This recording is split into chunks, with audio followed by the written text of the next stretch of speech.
Assalamualaikum warahmatullahi wabarakatuh. Saya Nanda Farah dari program studi fisioterapi Universitas Indonesia.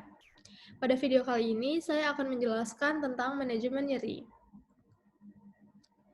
Nyeri menurut International Association for Study of Pain adalah pengalaman sensori subjektif dan emosional yang tidak menyenangkan, yang berkaitan dengan kerusakan jaringan aktual maupun potensial atau cenderung akan terjadi kerusakan, atau menunjukkan terjadinya kerusakan jaringan. Tipe-tipe nyeri dapat dibagi menurut jangka waktu. Yang pertama, nyeri akut, lalu nyeri kronik, dan recurrent. Nyeri akut adalah nyeri dengan jangka waktu yang pendek, biasanya di bawah 6 bulan. Contoh dari nyeri akut adalah nyeri akibat luka tergores. Nyeri kronik adalah nyeri yang bertahan setelah penyembuhannya terjadi. Jangka waktu dari nyeri kronik biasanya di atas 6 bulan. Contoh dari nyeri kronik adalah nyeri akibat low back pain. Dan recurrent. Recurrent adalah nyeri yang hilang timbul. Nyeri dapat dibagi menjadi dua, yaitu nyeri nosiseptif dan nyeri neuropatik. Nyeri nosiseptif disebabkan oleh adanya stimulasi nosiseptor yang merupakan reseptor nyeri. Nyeri nosiseptif dapat dibagi menjadi dua, yaitu nyeri visceral dan somatik. Nyeri visceral disebabkan oleh adanya kerusakan pada organ internal, seperti nyeri yang disebabkan oleh penyakit apendisitis atau batu empedu. Selanjutnya somatis. Nyeri somatis ini disebabkan oleh adanya stimulasi nosiseptor pada kulit, otot, tulang, sendi, dan jaringan ikat. Contohnya adalah patah tulang yang menyebabkan adanya nyeri somatik. Selanjutnya adalah nyeri neuropatik. Nyeri ini disebabkan oleh adanya kerusakan pada sistem saraf. Contohnya adalah disebabkan oleh penyakit diabetes. Selanjutnya nosiseptor. Nosiseptor merupakan reseptor sensorik yang terdapat pada ujung bebas atau free ending nerves yang merupakan serabut syaraf A delta dan C. Nosiseptor mendeteksi stimulus nyeri, lalu merubahnya menjadi sinyal elektrik dan meneruskannya ke sistem saraf pusat. Nosiseptor terdapat pada kulit, organ visceral, otot, sendi, dan meninges. Berikut adalah nosiseptor pada kulit dan tipe stimulinya. Yang pertama adalah A delta mekanosensitif, memiliki tipe stimuli mekanikal. Lalu A delta mekanotermal, memiliki tipe stimuli termal atau suhu. Yang terakhir adalah C polimodal, memiliki tipe stimuli mekanikal, termal, dan chemical. Selanjutnya adalah jalur nyeri atau pain pathway. Pain pathway dimulai dari transduksi, lalu transmisi, lalu modulation, dan perception. Transduksi merupakan konversi dari noxious stimuli yang ditangkap oleh sistem saraf tepi. Selanjutnya adalah transmisi. Transmisi merupakan penjalaran first order neuron melewati sistem saraf tepi. Selanjutnya adalah modulation. Modulation adalah tahap di mana first order neuron bersinapsis dengan second order neuron. Yang terakhir adalah perception. Pada tahap ini, nyeri dipersepsikan oleh somatosensory cortex.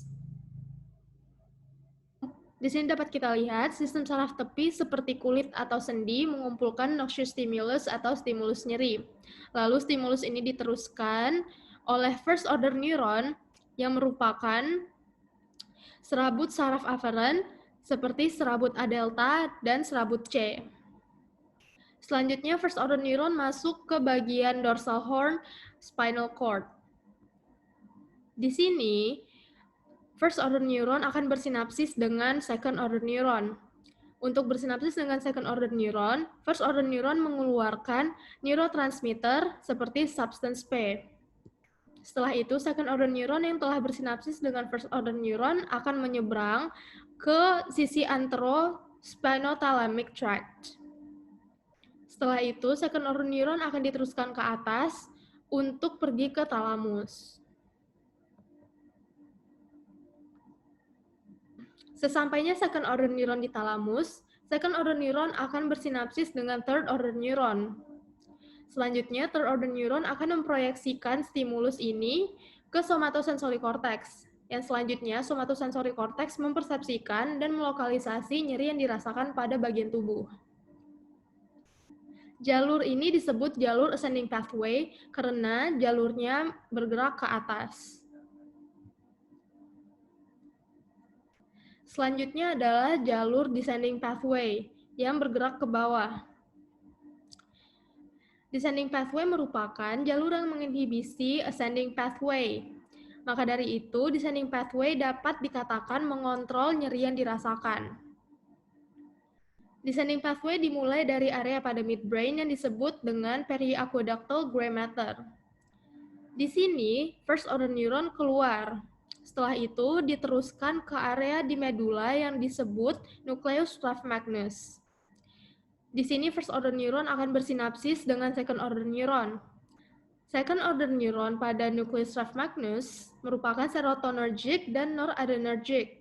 Setelah itu, second order neuron ini akan berjalan dan masuk ke dorsal horn pada spinal cord.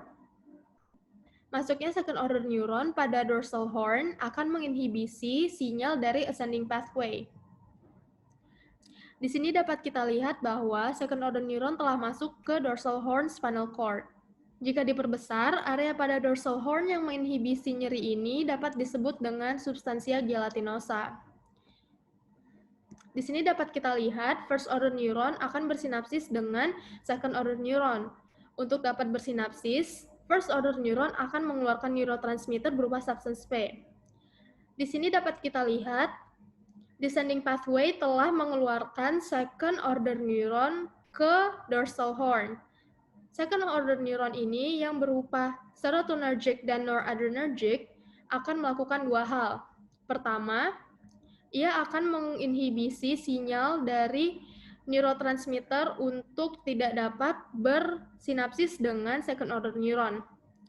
Yang kedua, second order neuron ini akan mengeluarkan interneuron berupa enkefalin yang akan menginhibisi first order neuron untuk tidak dapat bersinapsis dengan second order neuron. Nyeri dapat diukur menggunakan alat ukur unidimensional. Yang pertama menggunakan Visual Analog Scale atau VAS. Yang kedua adalah Verbal Rating Scale atau VRS. Yang ketiga Numeral Rating Scale atau NRS. Dan yang keempat adalah Wong-Baker Faces Pain Rating Scale atau WBFS. Berikut merupakan gambar dari Visual Analog Scale atau VAS. Di sini merupakan gambar dari Verbal Rating Scale atau VRS. Selanjutnya ini merupakan gambar dari Numeral Rating Scale atau NRS dan Wong-Baker Faces Pain Rating Scale.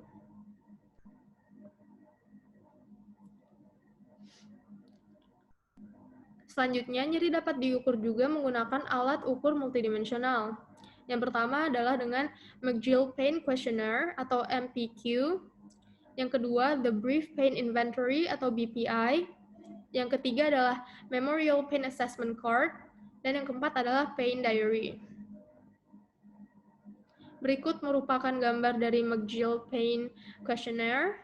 Yang kedua adalah Brief Pain Inventory. Selanjutnya ada Memorial Pain Assessment Card dan Pain Diary. Berikut intervensi terhadap nyeri. Intervensi terhadap nyeri dapat berupa intervensi farmakologi dan juga penanganan fisik dan psikologis, lalu injeksi seperti anestetik lokal dengan atau tidak dengan steroid, dan operasi. Intervensi nyeri dapat juga dilakukan secara bertahap. Untuk tahap transduksi dapat dilakukan dengan memberi anestesi lokal seperti NSAID. Untuk tahap transmisi dapat diintervensi juga dengan pemberian anestesi lokal. Untuk tahap modulation dapat diberikan kombinasi anestesi lokal, narkotik, dan klonidin. Dan untuk tahap perception dapat diberikan anestesi umum, narkotik, atau paracetamol. Penanganan fisioterapi terhadap nyeri dapat berupa terapi pasif seperti manipulasi dan masas, terapi aktif seperti patient-directed exercise, stretching, dan core stability techniques. Beberapa evidence menyebutkan bahwa terapi-terapi tersebut efektif dalam jangka waktu pendek dan moderat. Sekian penjelasan dari saya. Terima kasih dan semoga bermanfaat.